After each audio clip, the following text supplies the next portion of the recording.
Welcome. Today we're going to be starting with our online series for the mother sauces. I'm Chef Stanley Weaver, one of the culinary instructors at East Meck High School, and today we're going to start with our sauce Veloute. Now the important thing to remember about sauce Veloute as a mother sauce is that it can be made with any base stock. So we know a stock is a flavorful liquid, and we can make that with a chicken stock, with a vegetable stock, or a beef stock. So today we're going to be making a chicken-based veloute sauce, and we want to start with a nice wide saute pan because we're going to be making a roux for our first step.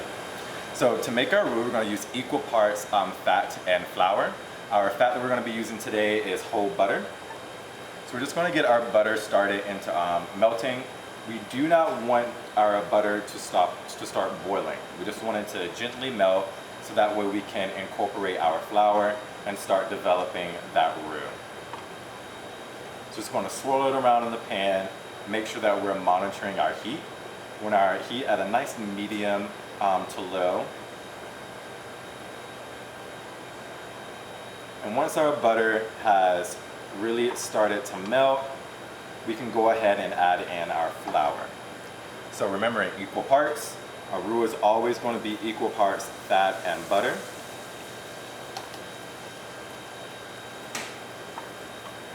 And then when you're making your roux, you want to keep your flour and butter mixture moving. You don't want your roux to burn at the bottom of your pan. So you want to keep it moving. And a roux can be made in 3 different stages.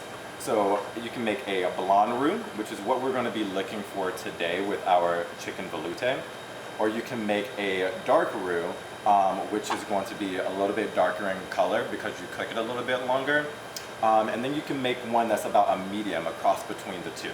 So we're going to be going for a light roux, so we're not going to cook it that long. And that looks pretty good. And at this stage, this is where we're going to go ahead and add in our liquid. So for our veloute today, we're going to be using a chicken stock because we're making a chicken veloute. So we'll go ahead and add that into our stock. And I'm going to switch over from using a rubber spatula to using a whisk, because I want to make sure that our roux fully dissolves into our chicken stock. We don't have any clumps of flour in our sauce. We want it to be nice and smooth. But as a reinsurance, just to make sure that we do have a nice smooth sauce, we're going to strain it at the end. So we're going to give our chicken stock a nice whisk to get it incorporated into our roux. And we're going to allow our chicken stock to start to thicken.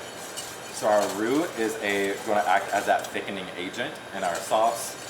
And it's going to start to thicken our chicken stock. All right, so you can already start to see our sauce is starting to get nice and thick, because those flour particles are absorbing some of that liquid. They're expanding, so they're thickening up our sauce. We're going to let it simmer for just a little bit, and the reason why we do that is we want to give our sauce a little bit of a chance to cook out that raw flour taste. If you taste your sauce right now, it's going to taste a little floury. So we want to cook that out by giving it just a little bit of time to go through, cook the flour, and help get some of that starchy flavor out, so that way when we're using our sauce in our recipes, we don't taste that floury bits at the end.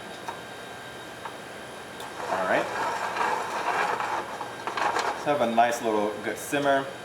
We're going to go ahead and turn off our sauce here.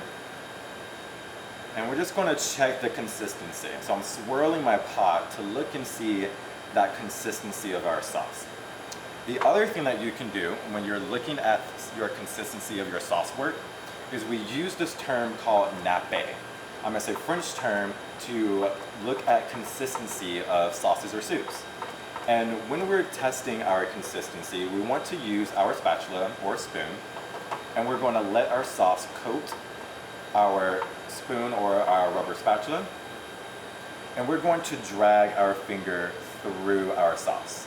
Now, if that line stays on our spatula, that lets us know that our sauce is at a nice, good consistency. It's not too thick, it's not too thin. and it's a good consistency for our sauce work. Now, if that line immediately merged and it did not hold its shape, then that lets us know that our sauce is entirely too thin.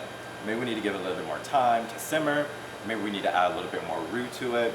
But we want to make sure we check the consistency of our sauce or any of our mother sauces when we are going through the cooking process.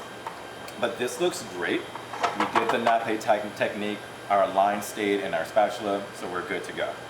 At this point, to make sure that we don't have any clumps in our sauce, we want it to be nice and smooth, we're just going to pass it through a fine mesh strainer.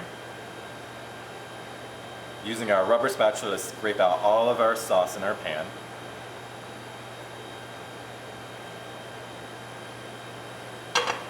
And we just pass it through our strainer, and you can see that our strainer has caught a lot of some of those flour particles that may not have dissolved. And that's okay if that happens in your sauce. So we're going to move that to the side, and in our container here we have our nice, smooth chicken veloute that we can use in any chicken dish. We can use it as a base for chicken pot pie, or we can use it for a base for a soup. This is a great base for chicken and dumplings. So there you have it, our chicken veloute. You can always take the mother sauces and add ingredients to them to make derivatives. So a derivative is a mother sauce that has something added into it. With our chicken veloute, we can add cream and make a supreme sauce. We can add fresh herbs and make an herb veloute to go with our dishes. So you can also think about how can you take these mother sauces and make derivatives and add other things to them.